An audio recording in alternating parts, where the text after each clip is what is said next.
Welcome to Both Sides Now, featuring the unconventional duo, Dr. Shirley and medium Kelly White. Two perspectives, one world. This is Both Sides Now. Well, hello there, and welcome to Both Sides Now. I'm Dr. Shirley. And I am spiritual medium Kelly White, and we are with John Williams. Hi, And John. yeah, Hello, ladies. Happy 6th of July. Had to look at my clock. It's hard to remember these days, It isn't sure it? is. it Yeah. is. I was like, I Yeah. thought the 4th was yesterday, but no, that was the 5th. Yeah. Well, you know how I know it was the July 4th weekend? Hmm. I made my mom's iced tea. You did. Oh, that's right. It's so good too. My mom was famous for her iced tea. Mom, Yeah. she was actually standing over me like, no, a little more of this and a little less of this. And I'm like, okay. And it turned out perfectly. But what's so bizarre about this, I talked to my brother and my sister who are living in different states of mind and different states. Yes. And they were both making this iced tea. Oh, that's Oh. hilarious. So what's so special about my mom's iced tea? I'll tell you. It's fresh or you steep Lipton tea. It's got to be Lipton tea. That's what She she loves used. Lipton tea. Yeah. Loved it. And with fresh orange juice, or a couple of oranges and a lemon, and and sugar, real Mhm. sugar. And then she would use a little almond extract. Hmm. Oh, That was the really? big secret. Yeah, and Oh, it's delicious. so good. Yeah, I used It's to have so it for good. us all So the that's how I knew it was 4th of July. Other than that, I wouldn't have known. time. I know. Such a Well, strange time. for fireworks to have been banned in LA, I they were going on for at least 2 hours over. I Oh, I saw, kept hearing them and I hearing them and saw hearing them. I that mean, it on was the news. unbelievable. Yeah. Just really Yeah. pull up Wow. your mic just a little bit for me. Wow. Me or Shirley? Sure. Yeah. There you go. Yeah. Okay. There we go. So, anyways, you're going to tell us about the clusterfuck. Oh, And that's what's going on? then we have a wonderful show about introvert, extrovert, and We ambivert, do. right? Is that the right way to describe it? Ambivert. But before that, I want to show everybody a book called Fire and Water by Heidi Tahana. And Mm. she's going to be a guest on our show at some point in the next few weeks. And Ooh, Awakening the Dragon Within. I love that. yes, she's going to be a great guest. And this is really a book about transformation. And I was Mhm. really, really pleased and happy that I got to help her along in her transformation. And she actually did a chapter, and I'm in the chapter. But what's so Nice. interesting to me about this chapter, and Sandy, if you're listening, Sandy, I hope you're listening to this. I asked, Dawn said, well, I want to read what chapter I'm on, that you're in. And I said, well, okay, well, let's look it up. And so turns out it was on page 327. And that's Dawn and Sandy's favorite number, 327. Hmm. Now, Really? what are the odds of that? He was stunned. He said, this is on page 327. So I'm like, Heidi, go you. I don't know how you knew to do that, but that's spirit. That's, So spirit is so fascinating, isn't it? I mean, it's so fascinating on so many different levels. My left brain is going, wah. A favorite, a favorite three-digit number. Well, I've never Dawn heard and that before. Sandy had a favorite number forever, 327, and they Why bonded over this number. 327? Oh, there's some significance behind it. We'll Oh, have to ask okay. Sandy and Dawn. I Okay. forget. Maybe I actually don't remember. But ironically, it was one of my favorite numbers. That was my favorite hotel. That was always the suite I would stay in. So, and Dawn and I didn't know this. And when he told me 327, I said, "Well, isn't that funny?" So then when I looked at the book, and Wow. he said to me, "Look, it's on 327." So anyway, Okay, that it's is, I mean, the odds funny. of that are pretty non-existent. So anyway, I Wow. had to mention that. So let's talk about astrological. What is going on here? So we had a big eclipse. We had the big lunar eclipse on July 4th Yeah. or 5th, depending on where you were. And you could feel the energy. The energy was just almost oppressive energy. For me, is how it felt. Yeah. John, did you feel that way? Did you feel the energy? And I was exhausted. So oh, it just, made everybody wiped yeah. everybody out, Yeah. wiped everybody out. But so I think we're going to feel the after effects of all of these 3 eclipses that we did have. I think we're Mhm. going to feel the after effects, and it's going to be kind of heavy duty as we walk into the next several days through the month of July, actually. But one thing I do want to talk about is one aspect that's going on, because we still have many planets retrograde. But I want to say that Mercury, the planet that's retrograde, the fastest moving planet, and it's retrograde, meaning it's slowed down so much they call it going backwards. It's really going slow. It is squaring Mars, and all month. And when it squares Mars, Mars is the planet of war, and Mars is in its own home of Aries. So that makes this energy for the month very intense. If you can imagine, it's just an intense time. But on July 8th, which is my brother's birthday, sorry, buddy, it is more, it squares it exactly. I don't know why I'm laughing about that. It's so not funny. I think of my brother. I just cracks me up. But it's a very aggressive day, and this just in a couple of days. So I want everybody to just kind of remember on the 8th, just watch open hostility, because it's going to be a very intense time. That's so People will be very irritable, and assertive, and it's not a good time to make decisions, like important decisions, or negotiate. Like, let's say you're going to go negotiate for salary or whatever. Nah, I think I'd wait. I don't think I'd be doing that. Or a job. I don't think so. I don't think so. Wednesday. Is that the 8th? Yeah. Yeah. Yes. Yeah. Yeah. It's everything. It's kind of it's a nervous energy that goes about that period of time. And, it's a heated mental state. So you want to watch that. A good thing to do during that time, physical exercise. Oh, it's your birthday too? Oh, Nancy, that's hilarious. I don't know why I find that funny, but anyway, so on top of that, on July 11th, Chiron, the wounded healer, time to go back in the bunker. Right on, Wendy. I think that's probably, we should stay there till February of next year to stay in the bunker. No.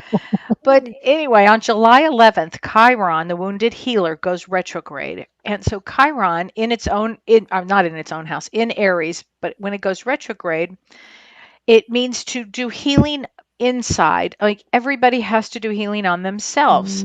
So one of the things that you might want to consider, and this starts on July 11th, and one of the things you might want to consider is this, like, what pains me now? Like, what is in my way? What's going on with me? I mean, really make a list for yourself of what goes on. And, if the pain could talk, what would it say? Think like that. So these are some of the aspects. Yeah, these are some of the aspects that are going on now. And there you go. Oh, wow. Before I forget, I do want to mention too that Shirley and I are doing a webinar, a Zoominar. Do they use the term Zoominars? I like that. We're doing a Zoominar on archetypes on July 16th. But what's so interesting about this webinar is we're going to take 12 archetypes that are spiritual and 12 archetypes that are psychological. We're going to be discussing those and giving you questions to help you figure out where you belong in this group. But also we're going to go deeper than that, and we're going to talk to you about what's underneath the archetypes, because that's really the essence of everything. So it'll be a really good one. Yeah, and the shadow side of every archetype, and which one you identify with, which one do you want to identify with, and how to get there. Yep, and how to get there, how to release the old one. If you're tired of being a mom, time to make a break of it, move into the next one. Yeah. It's a perfect time for this, because things are going to be changing right now for everybody. Actually, it's the perfect time to make some changes. Well, this is totally the time of transition. I mean, it's nature forced us into it, and the planets are reinforcing that. It seems like the energy of the planets are reinforcing it. Yeah. Yeah, it will be this way for some time. It really makes us go down deep into our soul. Yeah. Why are humans here to begin with? What are we here to do? It's a great time for that. It's the time for that. Not a great time. It is the time for that. And I think the best way to navigate through it is to get to know yourself from different on different levels or from different aspects, different viewpoints. And that's part of what we're doing tonight, is talking about the, introvert, extrovert, and ambivert.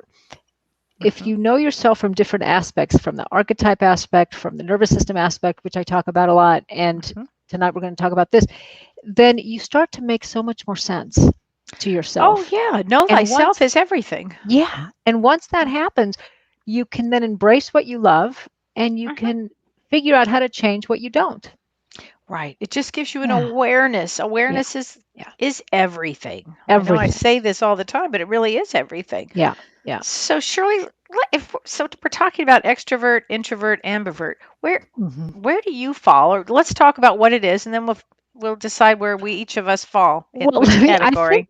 I think that we can actually choose that for ourselves, and I think the three of us, John, we represent them perfectly. And I have this great little chart that I think you sent me, Kelly, about extrovert, ambivert, and introvert. So the extrovert enjoys spending time with others, is outgoing, prefers to work on teams, and likes to talk things out with others. The introvert enjoys spending time alone, is reserved, prefers to work independently, and likes to process internally. And the ambivert enjoys others but needs alone time, can be outgoing in the right context, can be on teams after working independently, and can process out loud or internally. Well, and also extroverts get energized by being around other people. Yeah. Yeah. And introverts get energized by being alone. And that is the key. I remember one of my friends and colleagues once described that to me, because extroverts and introverts, we don't hear a lot about ambiverts, but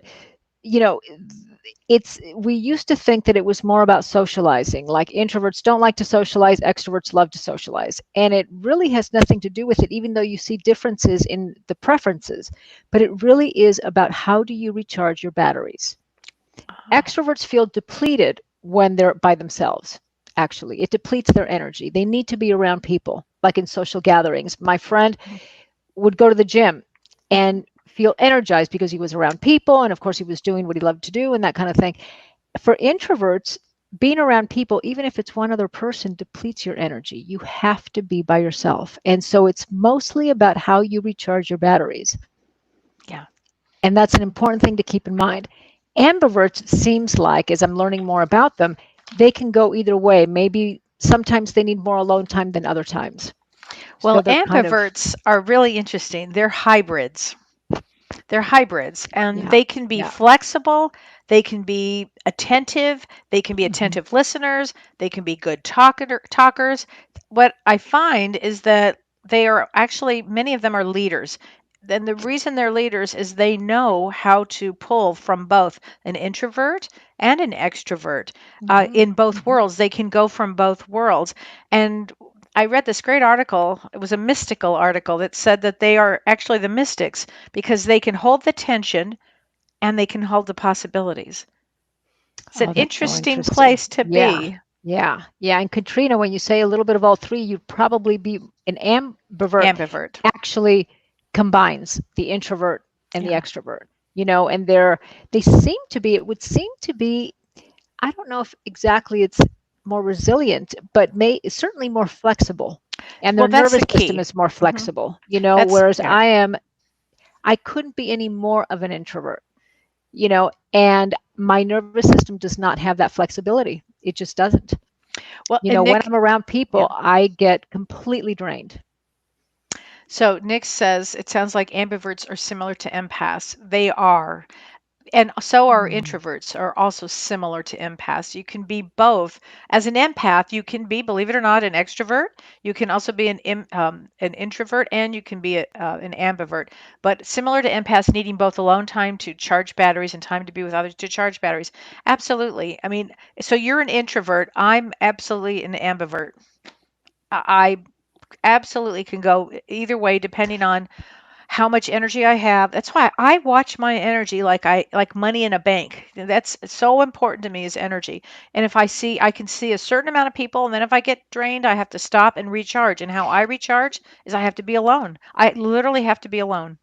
That's so interesting, because originally I kind of clocked you as an extrovert, but you're right. You can do both. I've seen you Oh, do both, and I've seen, mhm. John, which one do you identify mostly with? I would say more ambivert. I'm more of an introvert when it comes to non-business related things, but with Mm, business related things, I'm more of an ambivert. So meaning that I can put on a role. I put on a role to become more personable or more extroverted when I have a role that I'm to fulfill. Mhm. Does that make hmm sense? Yeah, yeah. Yeah. Yeah. Well, I think so I go too. into I mean, character. pardon me? I go into character. You go into care. I Yeah. think so too. I mean, I don't mind socializing. Before when before I had worked through my trauma and I was really shy, then it was difficult, but more from a self-esteem place, not from an energy place.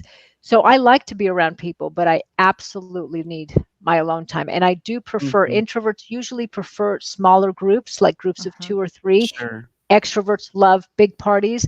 I get drained a lot easier in big parties, even though it's not that I don't enjoy them, but I much prefer the company of one other, just one person or a couple of people. Isn't that funny? Mhm. I probably can go Yeah. either way.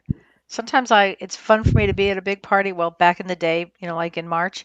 Um, But I think Shirley brings up a great point. It's really about who you feel connected to, and if you right. feel comfortable around them, then you more of your true self shows, I would say. hmm Yeah. Yeah. Well, I have a question. How are introverts handling our situation, and how are extroverts handling it? Well, it's interesting that you asked that because the people that are actually, I have a few clients, the ones that are thriving Mhm. are the Introverts. introverts with Mhm. social anxiety, Mhm. because Right. they don't feel the pressure of having to go out or feeling like I should be going out, but I don't Right. feel like it, or I don't really want to, or I'm too anxious. And so now they don't have to feel like they should be doing something Like because they can't. FOMO, fear of missing Mhm. out. They don't have that. But one thing I am hearing from Mm, my introverts is something very interesting. They are effing tired of these Zoom meetings. Oh yeah. yeah. Oh, yeah. It's That like that they drains. can't do any more Zoom. They're Yeah. they're not used to the eye to eye contact. Exactly. And Zoom feels more like eye to eye contact because the people are actually Yes. Mhm. in your face, whereas when you're face to face, you can be at a more distant, you Mhm. know. Yeah. And yeah, introverts much prefer texting. I can text all day long, it doesn't drain me. Calling on the phone or face to face drains me. I do not Oh, like that's a calling on the good. phone. I wonder if that's an Yeah. introvert thing. That's It's an very introvert interesting. thing. Yeah. Hmm. Extroverts don't like texting too much That's so and they true. enjoy more phone and Yes. talking. Mhm. Yeah. Yeah. So And I I could think, of go course, either way on ambiverts that. can go either way. I can go either way. Yeah. Yeah. Yeah. Oh, getting on the phone. If I'm not prepared to talk, yeah, I usually never answer my phone I- until I'm Oh, ready I to know. talk, and then I'll call back.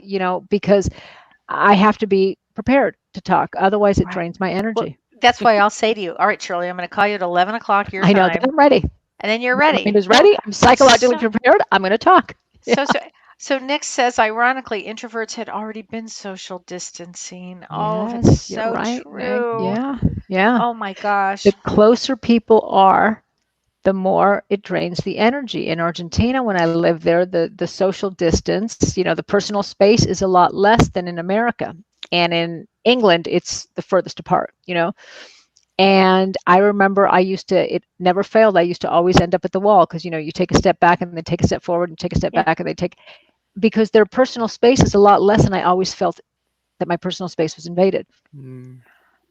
Yeah. Really? So it's little Okay. things like that. It's so important to know yourself enough and to accept it. For the longest time, and probably still now to an extent, I kind of wish I was an extrovert, you know. Mm. Yeah. Um, but I but I'm not, and I've learned to accept it. And so I arrange my day to have time to recharge my batteries. If I'm going to a party or meeting with people, you know, for Yeah. example, with clients, because I do, whether it's face to face or virtual, then I make sure that on the weekends I have a lot of downtime. And so it's just really getting to know yourself enough and accepting it, because it Hmm. is a nervous system. It's physiological.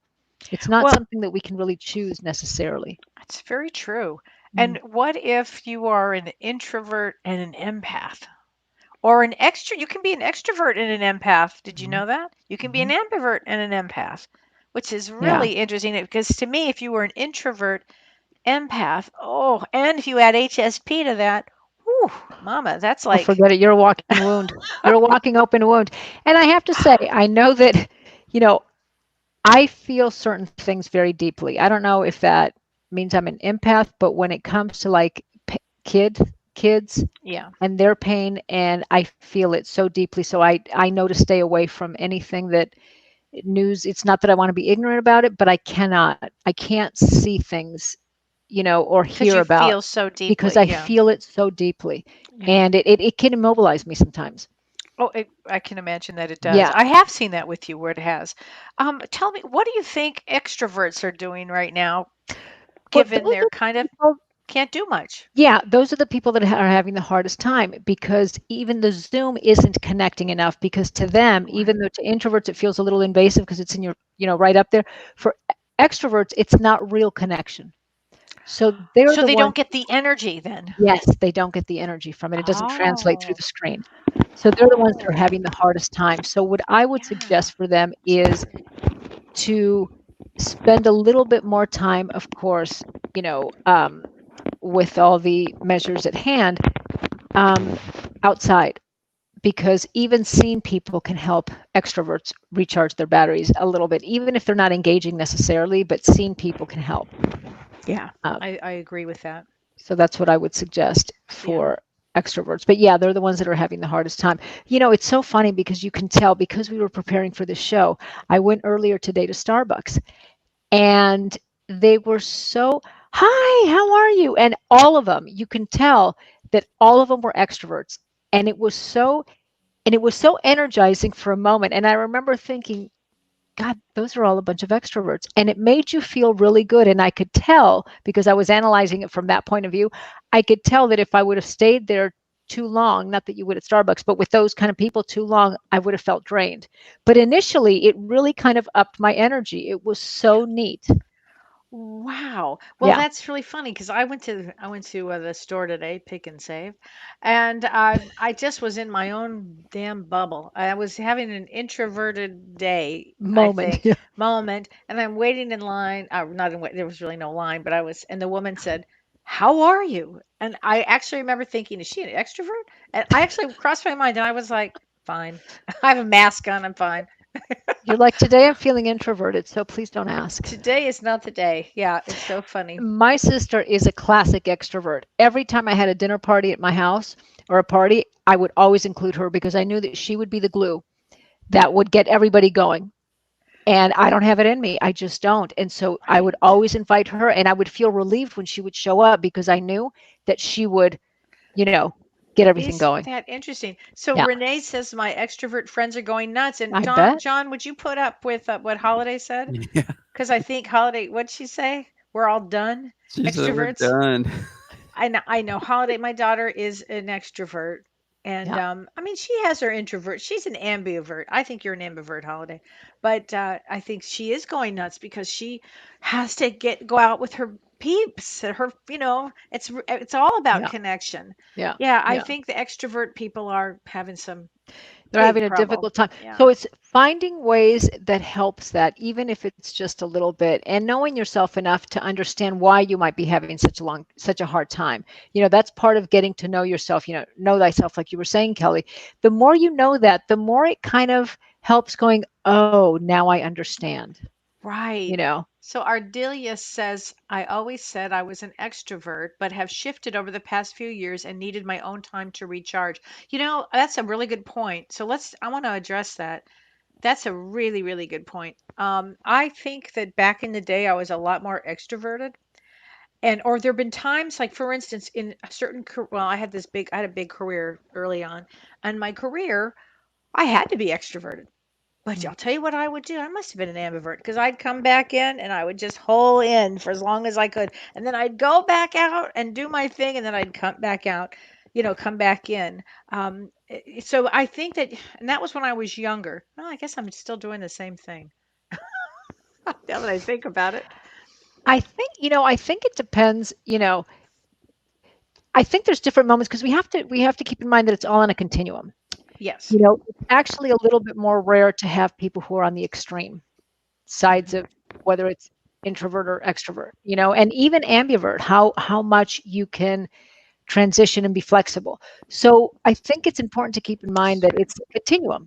So Right. some days, it's not going to always be exact. And Shar says, at work, I'm an extrovert, and at home, I'm an introvert. That's pretty accurate. I think, I mean, for me, that's accurate. Mm-hmm. At work, I can go out, I can do what I need to do. And then at home, I'm just like, I think a great measure to find out kind of where on the continuum you fall is how you recharge your batteries. And it's so interesting because I just sent it to you, John, an article. If I don't know if you were able to pull out the picture that they show, but they say that research has found that how we react to people is physiological, so it has to do with the nervous system. And the study found that we judge someone's level of extroversion and introversion immediately, and often based on the facial structure. And there's a picture there, which we've called before, the resting bitch face, where the introverts have less movement in their face, and their face is more flat. And I know that that's my facial expression. Extroverts have like it's expression. yeah, just in expression, and you can see it. That's it. Oh Oh, my, John, you were so on it. oh Yeah. my gosh, Cheryl. Tell me if that introvert expression is not my expression. I mean, it That totally is. is you Totally. resting bitchy face. I'm Yeah. sorry.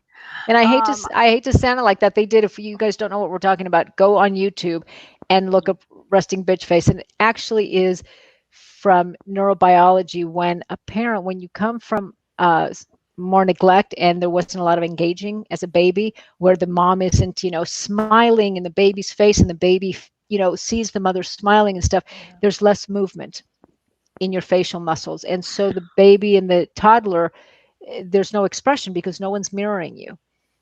So your facial expression just tends to be, just kind of. So can you be an extrovert and have that resty bitchy face? I think organically, because it's a nervous system function, you just wouldn't have it. It might be a little bit more dulled than an extrovert that was mirrored a lot. But if you have the double whammy of being an introvert and not have a Resty? lot of mirroring, Yeah. then your facial expression will be really dulled. Yeah. Yeah. Wow, that's amazing. So Peggy says, I agree with John. I can adjust, slip into character as the occasion calls for, but I do not mind and sometimes prefer alone or quiet time at all. So Mm. you're Yeah. probably more on the introverted side. I remember I was talking to someone and I said, just in passing, oh, yeah, because I'm an introvert. Really? No, you're not. Because I was enjoying the conversation and I was really, and so it really, there's a confusion about the socializing and how much you enjoy socializing, or like you said, John, when you kind of go Mhm. into a role or when you're prepared to socialize, Yeah. we all are ready for it. If you're not shy or you don't have any other, extenuating circumstances that way, but it's how you recharge the batteries. I absolutely need alone time. Everybody, when Sid was little, would say, God, you're so, you know, organized. She's always in bed by 8. And I'm like, oh no, I do that for me because I need alone time. Right, Yeah. right. Yeah. Well, and now a lot of us are getting alone time to recharge, but I find that I'm not, I think I need real alone time where I'm just, don't shut off the computer and just really Yeah, that's recharge that important to way. do. And Shar, I read that Yeah. message that she's guilty of resting bitch face. It's, you can change that. It's been very cognizant. When I go out, I'm very cognizant of my expression, and I try not to have like this scary plastered smile on my face, but to kind of just soften my muscles. So you actually So have to be aware of it. yeah, yeah, Wow. yeah, you So have to be very Stacy aware of it. says being an empath, HSP, and an introvert, and everything feels so intense. Is there something I can do to calm my soul? Mm. Well, I'm going to tell you something. Stacy, I'm glad you asked. There's this great doctor. His name is Steve Goldberg, and he sent me this. And this is the greatest thing that I have found. It's called Adrenal Calm. Thank you, Dr. Steve. Adrenal Calm. I swear to God, I'm not selling this. I'm not promoting it. I mean, I'm promoting it because it works for me. This really helped me, actually. It's just, it's you put it on your skin, and it just was very good to help calm me. in Mm. times of overload or stress. So that's one of the things that you can do. But it's really rough. I mean, I would say it's such a good question that you just asked. I mean, it's,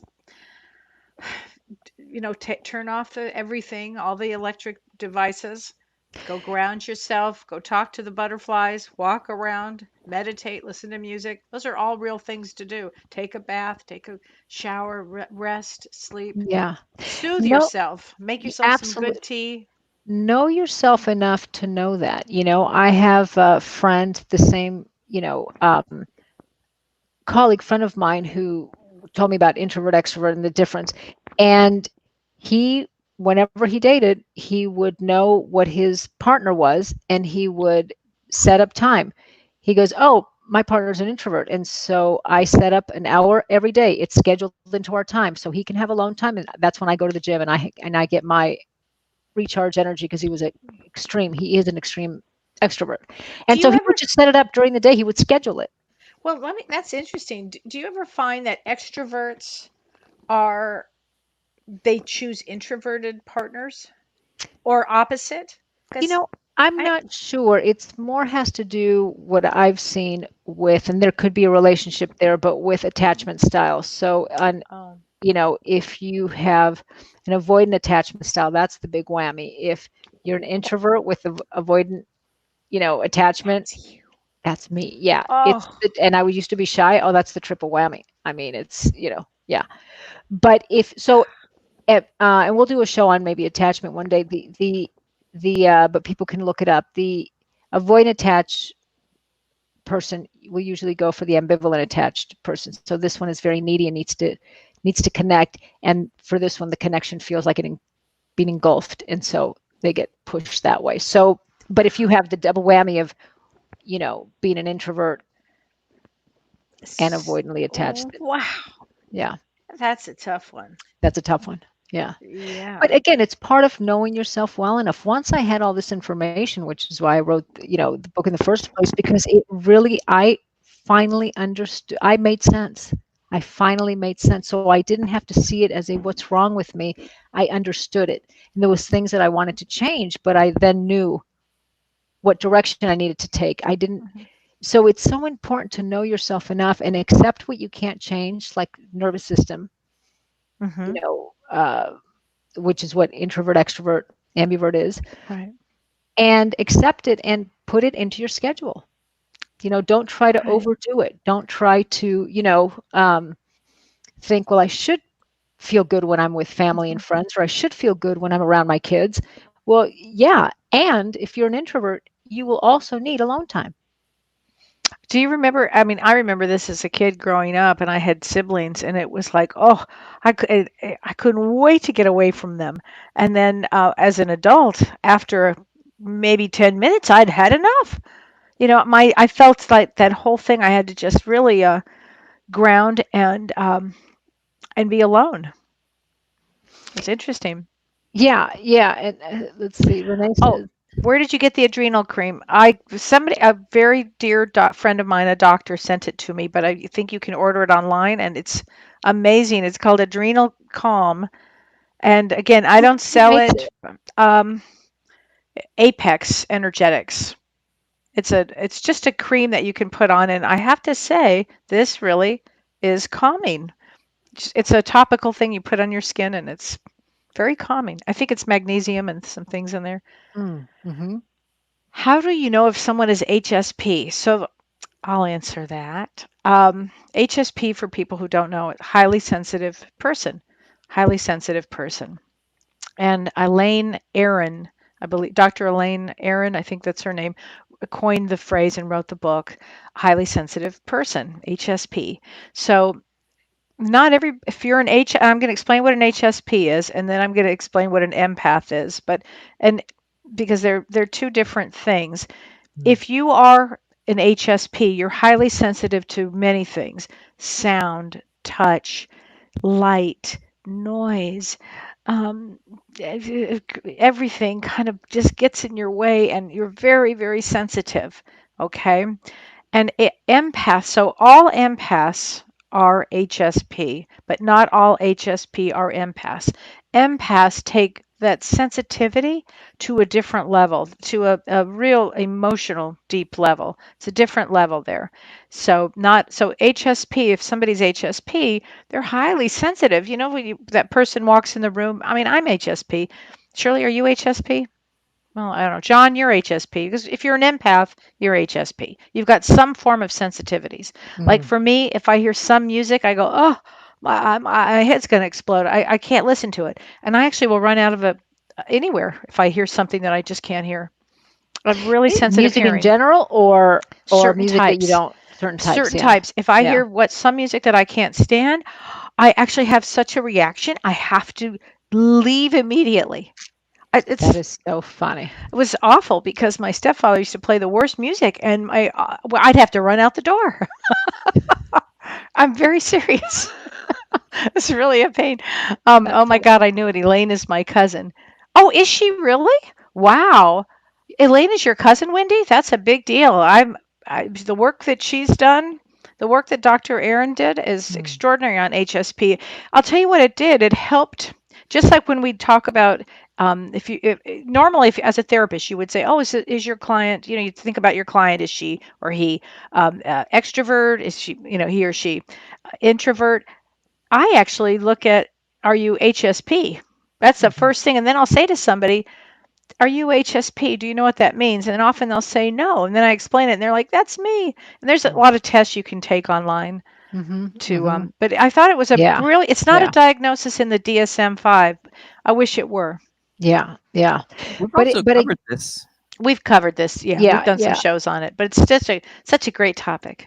It is. And again, it's about getting to know yourself well enough to understand, oh, that's why I'm so sensitive to things. And can I accept that about myself and not keep thinking there's something wrong with me? Yes. So Peggy says, when I was younger, I used to love being around kids. Nowadays, I'm good for 15 minutes. Okay, that's hilarious. I'm turning into an old curmudgeon. Well, I think that too, and I've got my grandkids coming, but I haven't seen them since Christmas, so I'm so excited to see them. But I can imagine, I'll have to really change, make sure my energy is up and perfect for that, which I can't wait. Susie says, I felt like I was losing my mind for the past several years. As I have preferred being alone, which is my happy place. Now I understand and have acceptance and finally peace in knowing I'm an ambivert, which I'd never heard of before. Thank you so much. I feel free now. Susie, I feel the same way. John, it was you that talked about ambiverts. I'd never heard the expression. Yeah. For me, it was more about you become more of an extrovert from an introvert when you are with the people that make you feel comfortable, because it's just allowing you to let your true colors shine. So, so that's where I think the ambivert really comes from. It's more when you're with your soul family. Well, and it's funny you said that, because what this article I read was saying that many of the ambiverts are indigos, and indigo are starseeds, which James and I are doing a show on starseeds. In August. But indigos are people that were born at certain periods of time that we think, I'm an indigo, we think very differently. And we'll have to do a show on that. But Renee says, being an empath and HSP is challenging sometimes. This is very true. But after finding courses from James Van Praagh, it made it a lot easier for me. Yes. Yeah. And I'll tell you, it was funny. We were on a ship together. And Shirley, were you with us in Australia? No, I didn't go to Australia. And I had a roommate, Wendy. Wendy, if you're listening, Wendy cracked me up. I still laugh when I think of Wendy. She was such a great, great gal. But she told me she was HSP. And that's the first time I'd ever heard it. It was life-changing, actually, for me. Oh my God, Ardelia says, when is the show on Starseeds? Is there a date locked in? Yes, the date is locked in. It's August 11th, and it should be on James's site soon. Right, John? 4 p.m. Pacific time, I believe. August 11th. So that's going to be a great show. If it hasn't been up, it will be up soon. So I know I put a notice in for that. Oh, good. So we do have calls pending. Okay. So our caller. So I think the first one is from Celeste. Shirley, do you want to say something? I'm sorry, I'm in a different screen. I'm sorry, just to reiterate that, I mean, there's so many different ways to get to know ourselves, from the starseed place to the introvert, extrovert, to the attachment, to the nervous system. I mean, so many different ways to get to know yourself at so many different levels. And it's so helpful. And archetypes, it's everything. Yes, You know, archetypes. personality disorders, we could just go and go and go. On and on and on. I mean, it's so fun to learn about all of this and to learn Totally. about who you are. Yeah. It's fun. Yeah, totally. All right, so we're going to our first caller. It looks like we've got Celeste on the line. Hi, Celeste. Hi, how are you guys? Good. Hi, Celeste. When I'm going to comment as Dr. Shirley, when you were explaining yourself, you've explained my daughter to a T. She's as well an empath, highly sensitive person, and I just found out she was born on a partial lunar eclipse. However, I want her to listen to this show because she just struggles with her life. It's just a tough life. What's her birth date for fun? What's her birth date, Celeste? It's 3/2/80. Oh, yeah. Okay. So March 2nd. Yeah, there is some too. Well, and if I go by Vedic, she would be an Aquarius. I only say that because she would think very out of the box. And she also comes in with real deep old soul there. That's a deep old soul that takes on a deep incarnation in this lifetime. And so when somebody takes on a deep incarnation, she could actually be a CEO of a large company. She just doesn't know it yet. I have seen major CEOs with that birth placement, major. So I just want you to know it comes in with a lot of pressure to do a success. Yeah, I just wish she could enjoy life on some level. She does the slightest bit, but like for her, like she says, at the end of the world, it's no big thing to me. Just let's get it over with. She just doesn't feel like she fits. But I'm just glad that I'm listening to you today because I'm trying to understand and, understand her more. Good. So I could be. Well, she's a deep soul. She's a deep soul. And if you're born on a lunar eclipse, it makes you even deeper. Yeah. We call that at the deepest end of the well. So just love her, love her and always give her support. She would need that. And I think sorry, go ahead, John. Yeah. Oh, I was going to say Wendy in our group her birthday is March 2nd too. So it's a powerhouse day. Yeah. Actually, it's a powerhouse. But what I was going to say, Celeste, is thank you so much. I'm so happy to get some more information because as the mom, and I can't help but be concerned, and I just always pray for the angels around her, and I know they are. She's an awesome person, smart, funny, very much an introvert, very much an empath, and now I understand an old soul. Yeah, to listen to this program.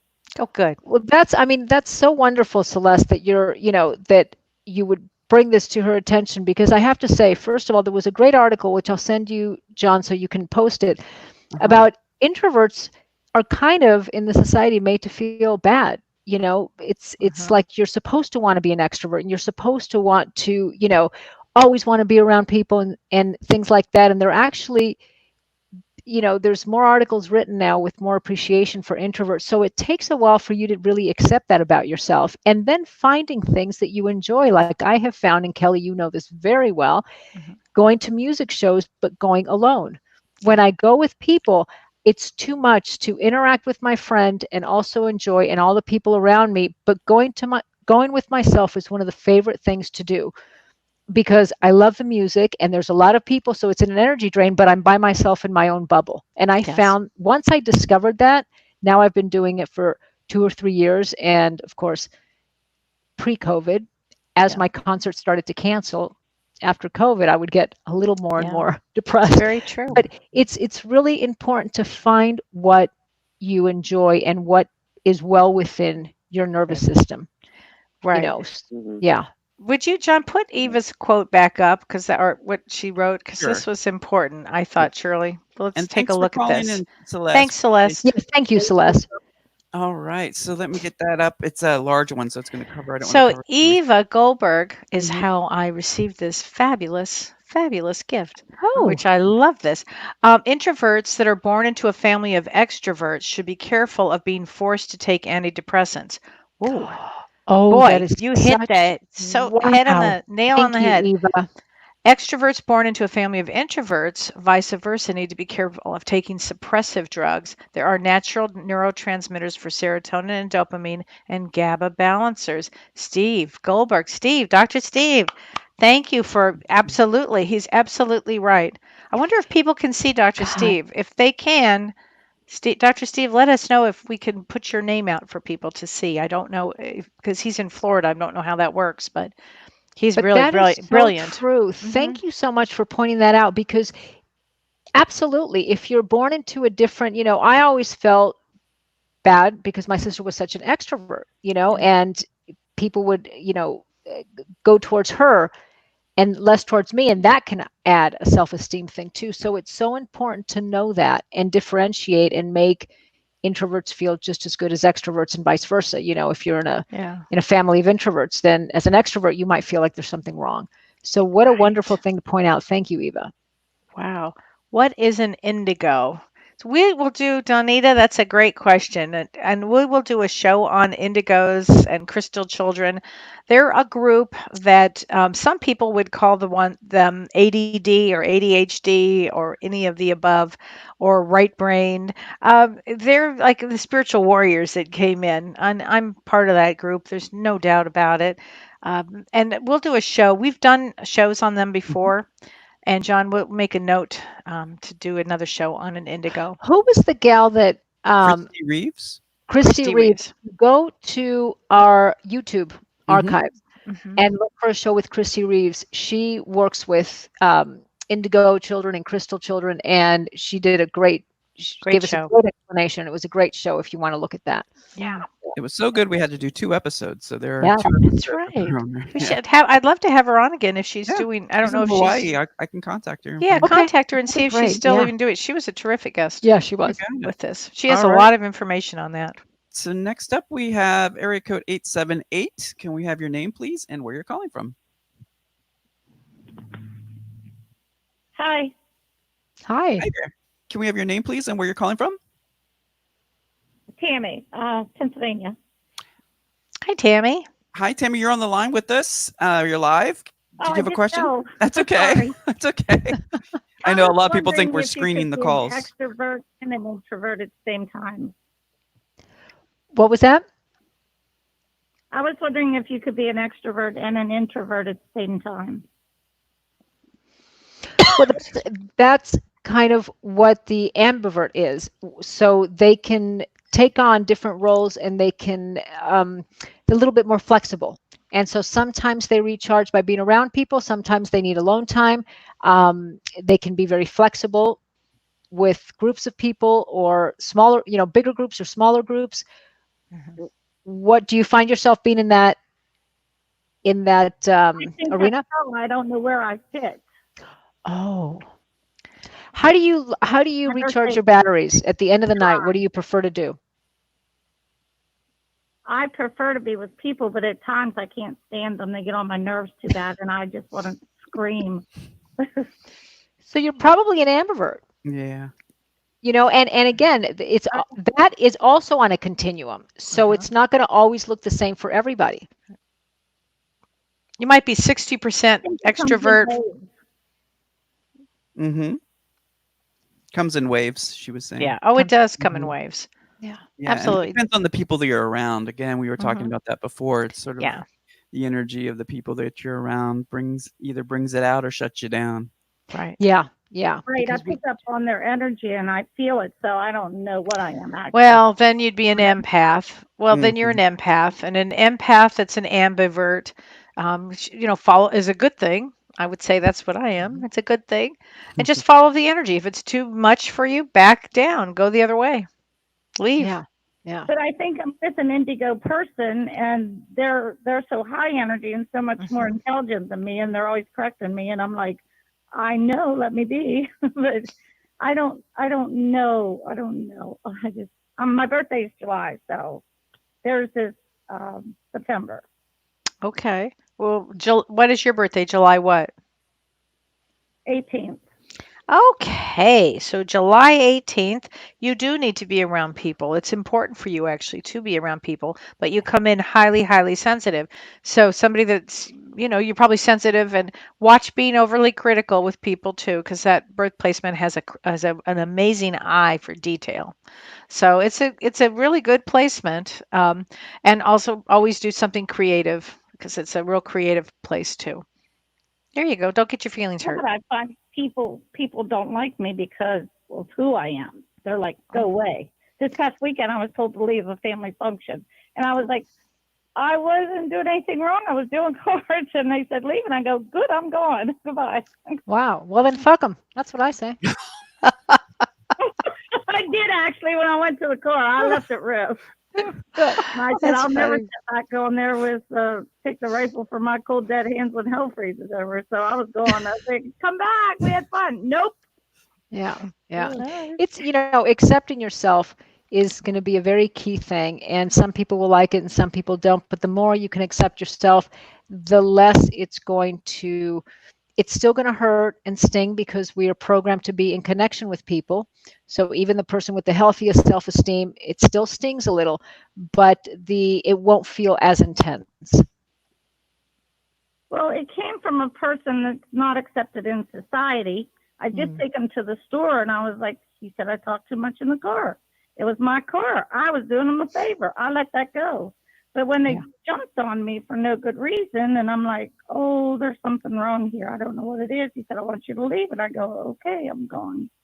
And I'm like, well, maybe they're having an issue. And I'm like, uh-oh, what did I do to them? Because they're not officially, in society, and it's a no-no. They're all religions. And I'm like, well, I love them.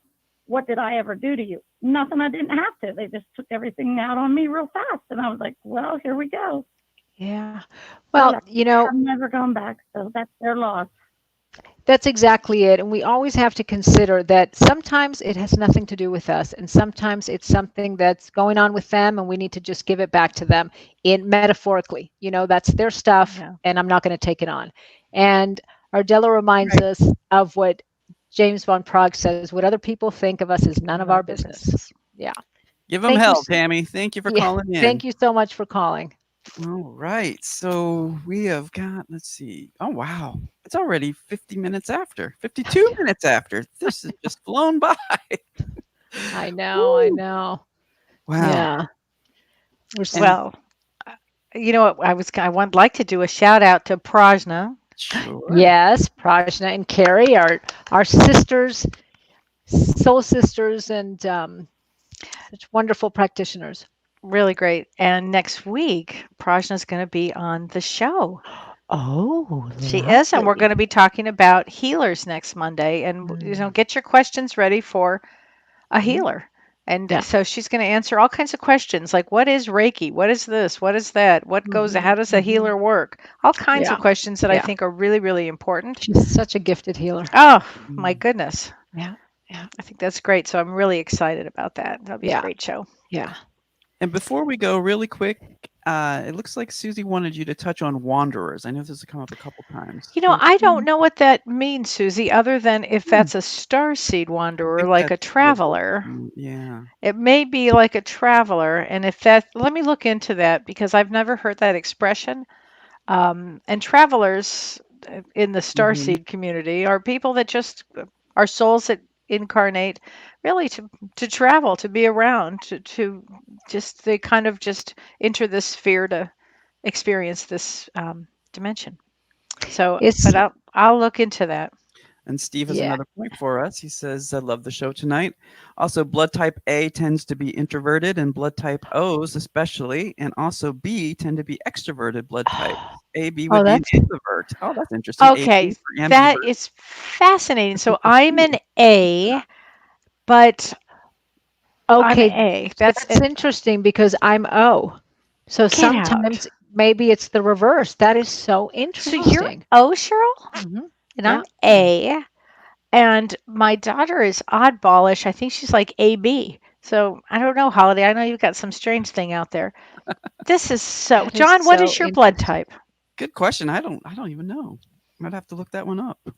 Oh, That that's is so fascinating. there's so Yeah. many different, combinations that can happen that let you know just Yeah. a little bit more about yourself, you know? Yeah, Yeah. it's fascinating. Going back to the wanderer thing, wasn't there a song, I'm a Wanderer? Mm-hmm. I'm a I remember, wanderer. right? Who sang that?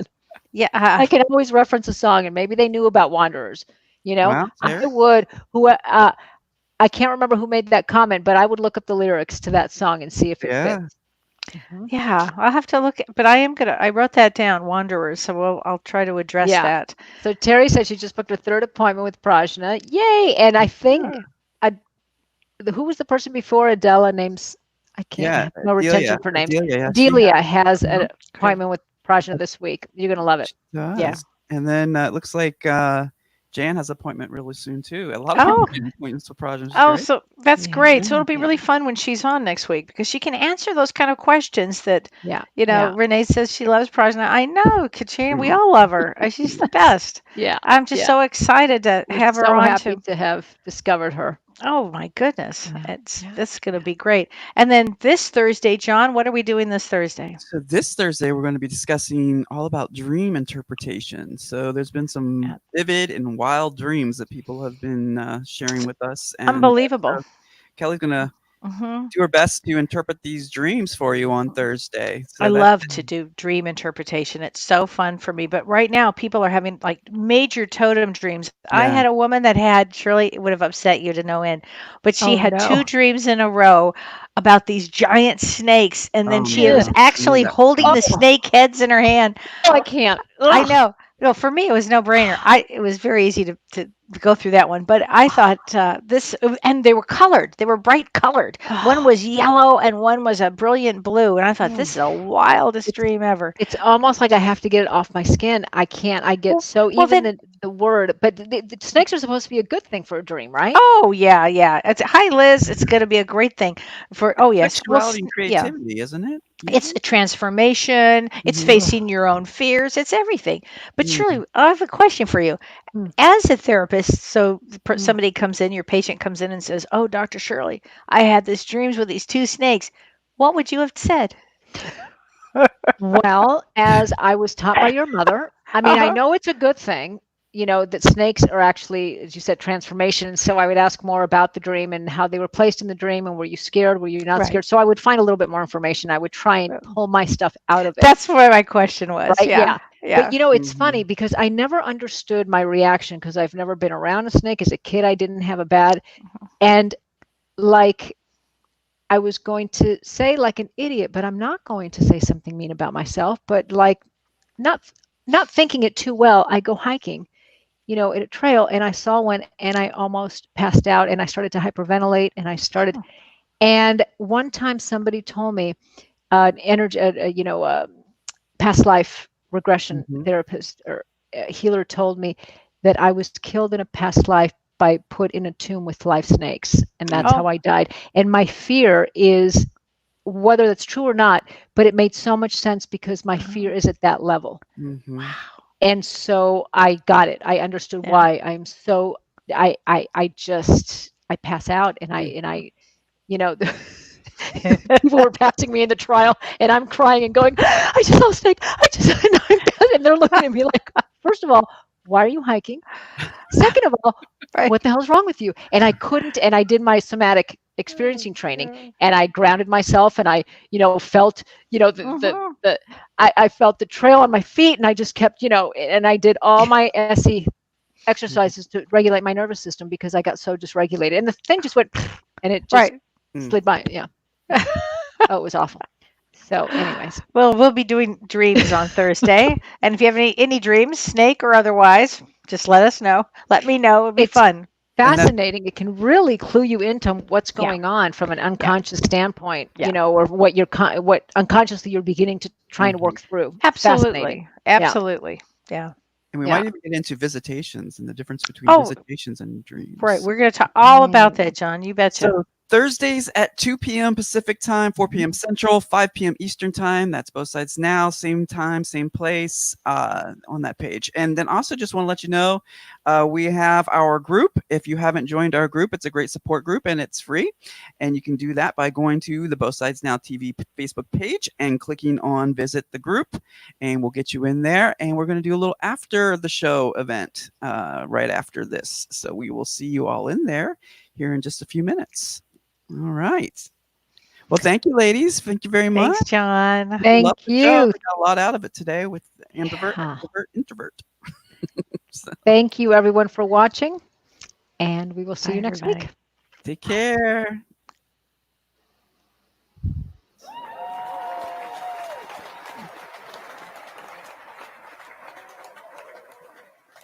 You've been listening to Both Sides Now, featuring the unconventional duo Dr. Shirley and Kelly White. Two perspectives,